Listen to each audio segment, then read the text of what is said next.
Hola chicos, ¿cómo están?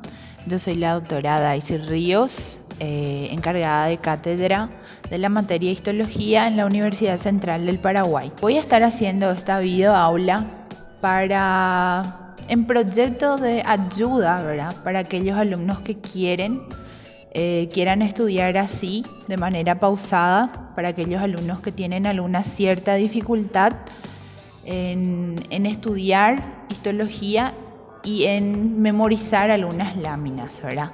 O por lo menos reconocer esas láminas. Entonces, este tutorial de hoy va específicamente para aquellas personas que están interesadas para enseñarles más o menos qué caminos tomar, cuáles herramientas utilizar para empezar a estudiar histología, ¿ok? Como ya se acerca entonces la parcial, vamos a ir por los primeros temas, ya incluyendo tejido. ¿Por dónde comenzamos? Vamos a empezar por cómo estudiar la materia, cómo identificar varias cosas, cómo hacer un resumen, cómo leer en el libro, atender a las clases. Vamos a priorizar ciertas herramientas. En primer lugar, el idioma no va a ser un problema. Solamente va a ser un problema si ustedes se ponen barreras, ¿sí? Si existe dificultad, la primera regla siempre va a ser pesquisar, buscar, indagar los significados de palabras más utilizadas en histología, ¿sí? Como también puede ser en medicina en general, ¿verdad? Porque en histología todo se anexa a biología, a bioquímica, a embriología. Entonces, algunos términos que tienen que saber sí o sí, como apoptosis, como exocitosis, algunas palabras en castellano que les cuesta a ustedes, como hacia, para dónde, como dibuje, como ubicación, todo eso entonces para tener en cuenta antes mismo de empezar a estudiar. Después, el segundo paso que tenemos que tener en cuenta es tener todos los medios de estudio posibles al alcance. Con eso no digo que sí o sí tienen que tener el libro. Lo que tienen que hacer es por lo menos tener el PDF del libro, ¿verdad? Para eso tenemos el celular, entonces utilicemos el celular para algo favorecible a nuestro estudio. Eso es, tener la bibliografía, entonces se puede tener en copia, PDF o el propio libro, los slides que yo siempre paso, las diapositivas. Las anotaciones áulicas son súper importantes porque hay cosas que yo siempre voy a estar enfatizando o dándole importancia cuando yo creo que tienen que saber de esas cosas. Entonces, hay cosas que no están en el libro y por eso yo pido siempre la presencia en clase para que puedan llevar anotaciones importantes de la materia y del contenido que les estoy dando. Algunas personas graban las clases. No está mal también tener. Entonces, si están grabando, perfecto, usen esa grabación, también les puede ayudar en algo, ¿verdad? Los resúmenes deben ser hechos por ustedes, ¿sí? Cada uno de ustedes debe hacer el resumen. Y otra cosa, si quieren hacer el resumen, háganlo, pero con esfuerzo, leyendo bastante, extrayendo la idea central. Y si no quieren, pues bien, solamente lean, ¿sí? Pero siempre tienen que tratar de quitar una idea central del texto leído. Después de una buena lectura, recordar siempre lo que se habló en clase. Todo lo que yo digo en clase es lo que supuestamente o lo que posiblemente voy a cobrar en el examen. El uso de mapas conceptuales. Ustedes saben que a mí me encanta usar mapas conceptuales, mapas mentales. ¿Por qué? Porque es muy práctico, es muy didáctico. Una vez que nosotros leemos, hacemos una buena lectura, podemos discriminarlo todo en una hoja y dejarlo a nuestros ojos así de manera bien corta, con textos cortos, con algunos enunciados nada más, hacer tablas de diferenciaciones, todo eso ayuda y ayuda mucho, ¿sí? Y ojo, esto siempre va a ser después de cada contenido. Esta clase No es para que ustedes se sienten y lean esta clase, hagan print, impriman las diapositivas, impriman el video entero. No es para eso. Es para permitirles a ustedes que ustedes mismos desarrollen su parte cognitiva, ¿verdad? Que conozcan cuáles son sus fracasos y cuáles son sus prioridades, ¿verdad? Sus fortalezas. Entonces, por eso estamos haciendo este tutorial para que ustedes puedan ver en dónde están mal y que puedan recrear las cosas antes mismo de la parcial. Bueno, vamos a preparar las armas. Ahora bien, ¿cómo estudiamos la parte teórica? Como les dije, vamos a elaborar secuenciación de contenidos primero, ¿sí? La secuenciación de contenidos vienen a ser todo lo que vamos a estudiar para la primera parcial, ¿verdad? Dijimos que entra todo desde el comienzo hasta el final. ¿Cuáles son desde el comienzo hasta el final? Introducción a la histología. Ahí entran célula, tejido, citología, histología propiamente dicha, ¿verdad? Después tenemos microscopio. En microscopio entran todas las partes del microscopio, ópticas y mecánicas. Saber para qué sirven ciertos tornillos, saber para qué existe el microscopio óptico y cuáles estructuras puede ver, ¿verdad? Que es el que tenemos en laboratorio. Después está histoquímica. No dejen de lado, la histoquímica es muy importante. Principalmente la hematoxilina y eosina, que vamos a utilizar bastante como coloración más común en histología. Después tenemos que empezar con introducción a tejidos, ¿sí? Introducción a tejidos es saber cuáles son los tipos fundamentales de tejido, entrar en tejido epitelial, sus conceptos, generalidades, tipo de células, cuáles son sus clasificaciones, función y todo lo que compita a tejido epitelial. Bueno, acá dice que estudiar del libro acompañado por el resumen, que es de la profe, eso es importante, ¿sí? Entonces, todos los resúmenes que yo le doy es en slides, o sea que están en diapositivas. Y esos resúmenes son míos, no son de ustedes. Entonces, ustedes tienen que hacer también su propio resumen ayudado de las diapositivas y del libro. Siempre, la herramienta principal siempre es libro. Nuestra bibliografía es el ROS 7ª edición. Con eso no digo que no puedan usar otro libro. Geneser, Junqueira, ¿ok? Entonces pueden usar otro libro desde y cuando esté todo en la secuenciación de contenidos. También no omitir explicaciones que yo doy en clase, siempre tener en cuenta que las explicaciones dadas en clase son súper importantes. Por eso estoy diciendo siempre, recabando siempre, de que tienen que tener todo anotado. Por eso siempre les mando a hacer mapas conceptuales, mapas mentales, para que podamos hacer diferencia entre uno y otro tejido, entre una y otra estructura, ¿ok? También ir anotando las ideas centrales de cada contenido. Es leer un contenido, leer un tejido, quitar la idea central y comenzar a hacer el resumen por mapa mental, por mapa conceptual, como sea, como les quede mejor, ¿ok? ¿Qué vamos a estudiar? Es lo primordial: histogénesis, conceptos y generalidades, función, tipo, clasificación, localización, y entra también tipos de célula, ¿sí?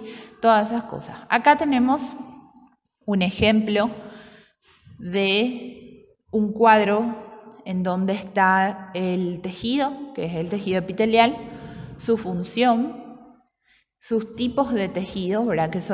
Que es la subdivisión del epitelio, y después están los componentes celulares. Esos componentes celulares tienen su localización pertinente, entonces eso también tienen que saber, es muy importante. Como ya les había dicho de epitelio, en el libro, página 118, se encuentra una tabla en donde muestra específicamente todos los tipos de tejido, la ubicación y la función de cada uno de ellos. ¿Puedo cobrar eso? Sí, puedo cobrar.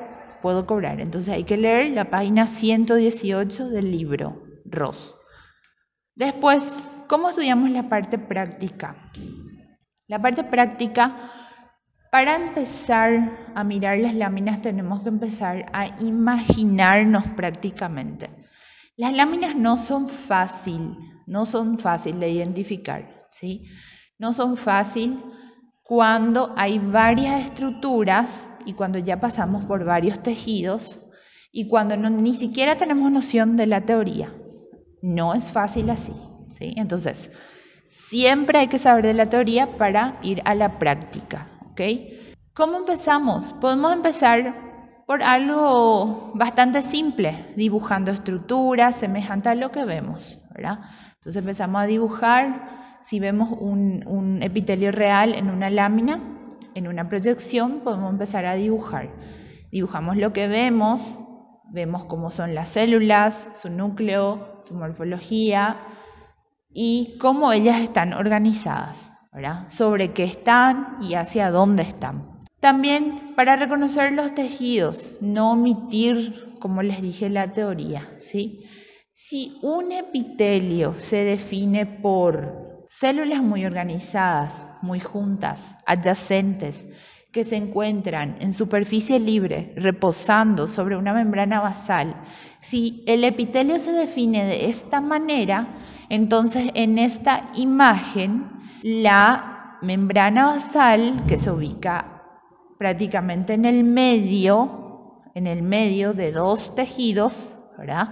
Estando el epitelio en superficie libre o superficie apical, ¿sí? Y las células con el mismo concepto que dice ahí, el mismo contexto, células muy organizadas, adyacentes. Aquí tengo un epitelio. En la parte superior entonces pueden ver que hay un epitelio, ¿sí? Es fácil identificar cuando sé de la teoría, pero si no sé de la teoría va a ser mucho más difícil. Si tenemos un tejido conectivo y este tejido conectivo se define por, en la teoría, varios componentes, todos separados, los componentes pueden ser fibrosos, celulares, inmersos en una matriz extracelular muy abundante. ¿Qué voy a tener? Si debajo mismo de mi epitelio dice que no es una regla que se tiene que llevar, no es una regla, pero debajo de mi epitelio siempre vamos a encontrar, debajo del epitelio siempre vamos a encontrar la membrana basal, ¿verdad? Sobre la cual reposa el epitelio, separando de tejido conectivo. La membrana basal siempre va a ser la estructura que separa el epitelio del tejido conectivo, ¿ok? Entonces ya tenemos ubicado, identificado el tejido conectivo y el tejido epitelial también, ¿verdad? Saber siempre que el tejido epitelial se ubica en la región, hacia la región luminal, hacia la región apical, hacia la superficie libre, ¿sí?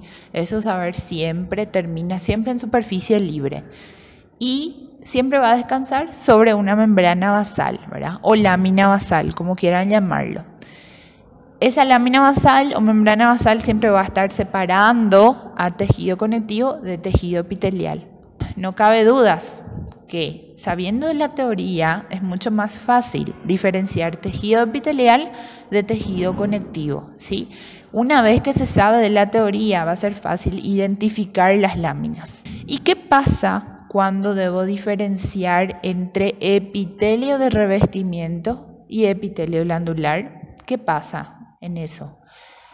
Saber nada más algunas cosas muy importantes, como unos pasos indispensables, 4 pasos indispensables, que son tener en cuenta las diferencias teóricas, ¿sí? El tejido epitelial es un tejido que se vuelve a dividir en dos, ¿verdad? Tejido de revestimiento y tejido glandular. El tejido de revestimiento va a ser lo que va a revestir superficies internas y externas de algunos órganos, ¿sí?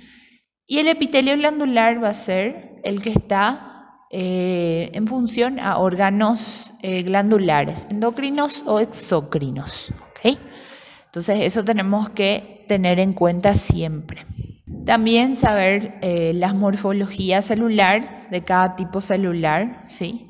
Saber que existen células planas, células cúbicas, células cilíndricas, saber que existen número de membranas o extractos, ¿sí? Saber que existe eso y también saber la ubicación de cada uno de ellos.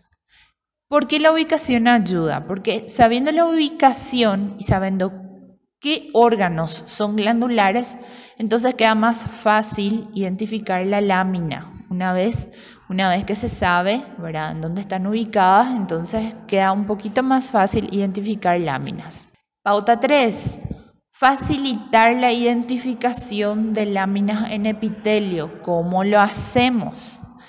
Habíamos escrito esto en la pizarra, en clase, ¿verdad?, en la lousa, como le dicen ustedes. ¿Cómo tenemos que empezar a mirar una lámina? Yo sé que es la primera vez que están mirando láminas, yo sé que es difícil mirar láminas, identificar las láminas. Entonces, por eso, hay unas ciertas pautas que tienen que tener en cuenta. Esto no está en el libro, esto es nada más para que sepan ustedes cómo facilitar su vida, ¿verdad?, en la hora de identificar una lámina. Entonces, prácticamente la regla 1 básica de todo va a ser identificar estructuras. Membrana basal, que es sobre donde descansa el epitelio, ¿verdad?, la base del epitelio. Superficie luminal o superficie apical, ¿sí?, donde va a terminar el epitelio. Tejido conectivo, que dijimos que siempre va a estar debajo del epitelio, ¿verdad? Entonces, ¿qué le va a separar a ambos tejidos? La membrana basal. También tenemos que mirar la morfología del núcleo celular. ¿Por qué digo núcleo celular y no célula en sí? Porque nuestra atención algunas veces va a teñir bastante el núcleo. El núcleo es lo que se va a desenmascarar en nuestra frente. El núcleo es lo que más se va a ver. Y el citoplasma de la célula casi no se ve, o sea que es más difícil de verse. Entonces, por eso, mirar la morfología del núcleo. Si tengo un núcleo redondo, pueden ver ahí al lado, voy a tener una célula cúbica. Si tengo un núcleo cilíndrico, prácticamente oval, ¿sí?, oval, él puede estar un poco cilíndrico, rectangular, ¿verdad?, o puede estar oval, de manera oval. Y sobra bastante citoplasma, en este caso da para ver un poco el citoplasma, entonces tengo una célula cilíndrica. Y si tengo una célula con un núcleo bastante plano, aplanado, entonces tengo una célula plana. Esto en epitelio, ¿sí? Esto es en epitelio. Entonces, saber la morfología de cada tipo de célula. Después, tengo que contar si posible. ¿Por qué digo si posible? Porque tenemos 3 clasificaciones importantes. El epitelio simple, que se caracteriza por tener una sola membrana celular o un solo extracto celular visible, ¿verdad?, que es contable. El epitelio estratificado, que se caracteriza por tener 2 o más extractos celulares o membranas celulares y que se pueden ver, identificar bastante bien o contar en algunos casos. Y el pseudoestratificado, que es un epitelio independiente. ¿Por qué es pseudoestratificado? Porque él viene a ser un falso estratificado. También dice que es un tipo de epitelio simple, ¿verdad? Lo primordial de saber del pseudoestratificado es que las células siempre van a estar empezando membrana basal, empieza membrana basal, pero tal vez no llegue a región apical, ¿sí? En algunas imágenes hasta parece que ni siquiera llegan a tocar membrana basal, solamente llegan a región apical, ¿verdad? ¿Puede ocurrir? Sí, puede ocurrir. Entonces, por eso no decimos que hay una sola membrana o un solo extracto celular. No decimos eso. Por eso lo clasificamos de manera independiente al pseudoestratificado. Y por último, para identificar nuestra lámina, mirar el epitelio de superficie luminal a membrana basal, siempre tratando de identificar con qué morfología celular el epitelio termina, ¿sí? Porque si mi epitelio empezó en membrana basal con células cilíndricas y ella terminó con células cúbicas, lo que yo voy a tener es un epitelio cúbico, ya sea el estratificado o simple, ¿verdad? Si es simple, va a ser una sola camada de cúbicas, ¿verdad? Entonces, cuando es estratificado, entonces puedo empezar con otro tipo de célula, otra morfología de célula y terminar con lo que termina, entonces lleva el nombre mi epitelio, ¿sí? Listo, ya sabemos el nombre del tejido. Una vez identificado estas 4 pautas, entonces ya sabemos el nombre del tejido. Después, por último, ya sabiendo cómo identificar la lámina, vamos a aplicar ese conocimiento en las láminas, ¿sí? Y ahí, entonces, diferenciar un epitelio de revestimiento y un epitelio glandular. El epitelio de revestimiento, siempre tenemos que saber que termina en región luminal. El glandular también puede terminar en región luminal, ¿verdad? En región apical. Solamente de que cuando un glandular termina en región apical, entonces es una glándula exocrina. Y cuando el tejido glandular empieza en tejido conectivo, nada más, así como esta imagen, entonces pueden ver que es puede llevar ese formato, ¿verdad? Ese formato, ser una glándula exocrina, pero generalmente es una glándula endocrina, ¿ok? Entonces, ¿por qué? Porque hay vascularización de por medio y ¿en dónde se va el producto de secreción de las endocrinas? Hacia los capilares. En el epitelio de revestimiento es diferente, entonces no hay ningún tipo de secreción, por decirles así, sino hay una célula caliciforme, ¿verdad? La célula caliciforme es una glándula unicelular, ¿ok? Entonces, si no hay una glándula unicelular dentro de mi epitelio de revestimiento, yo no tengo ningún tipo de secreción, ¿ok? Saber que la glándula puede invaginarse en tejido conectivo, ¿sí? Cuando ella se invagina en tejido conectivo, pero tiene orificio de salida en superficie apical o luminal, es una glándula exocrina. ¿Por qué? Porque eso va a vertir secreción hacia la superficie externa. Posiblemente, ¿hacia dónde? Hacia un conducto, ¿verdad? Y sabemos bien que en la glándula endocrina no existen conductos, no hay conductos, ¿ok? Entonces, simplemente pueden nacer en tejido conectivo, ¿sí? Y depositar sus secreciones hacia capilares, ¿sí? Y ahí va a ser una glándula endocrina, ¿está bien? Lo que también tenemos que saber es que la tabla de explicación de las glándulas con sus funciones y sus ubicaciones está en la página 155 del libro. Entonces, lean eso porque sí puedo cobrar, ¿ok? Por consiguiente, aquí no olvidar que la práctica siempre va a necesitar de la teoría para casarse, ¿sí? Siempre va a necesitar de la teoría para casarse. ¿Por qué? El saber dónde encontramos el tejido en el cuerpo humano, solo leyendo, ¿sí? Solo leyendo la ubicación pertinente de cada órgano, de cada tejido, perdón, en cada órgano, saber identificar algunas láminas por su estructura, su morfología, solamente si leemos el libro, ¿sí? Yo muchas cosas explico en clase, pero hay cosas que dejo para estudio independiente también, como estas tablas, ¿verdad? Que son extensas y solamente mirando las imágenes y estudiando esas imágenes pueden saber la ubicación pertinente de cada uno. Bueno, acá tenemos un ejemplo de glándulas, ¿sí?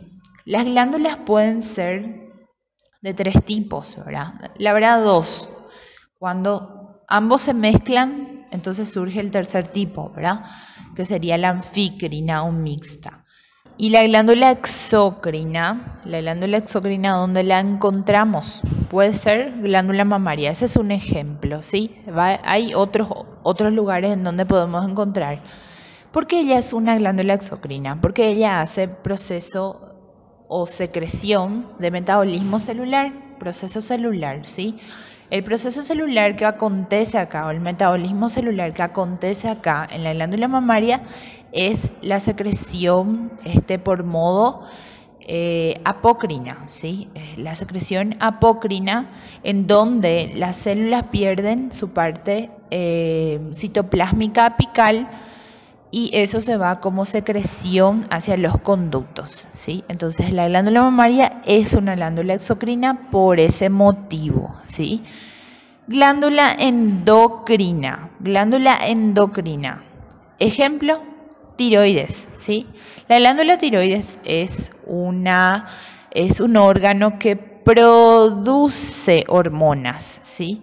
Secreta hormonas, ¿está? Y por eso es endocrino, ¿está? Siempre cuando hablamos de hormona, de secreción hormonal o de producción hormonal, entonces estamos hablando de una glándula endocrina. Hay varias, ¿ok? Hay varias. Y la glándula anficrina, como ya le había dicho a ustedes, es el tercero que surge, pero es solamente la mezcla de estas dos estructuras, ¿verdad? La glándula exocrina y la glándula endocrina. Cuando ellas se juntan, o sea, ellas están en el mismo órgano, entonces se forma una glándula anficrina o mixta. Esa glándula mixta puede ser el páncreas. El páncreas tiene una porción que secreta hormonas y otra porción que secreta jugo pancreático, por ejemplo, ¿verdad? Entonces, por eso se denomina como glándula mixta. ¿Está bien?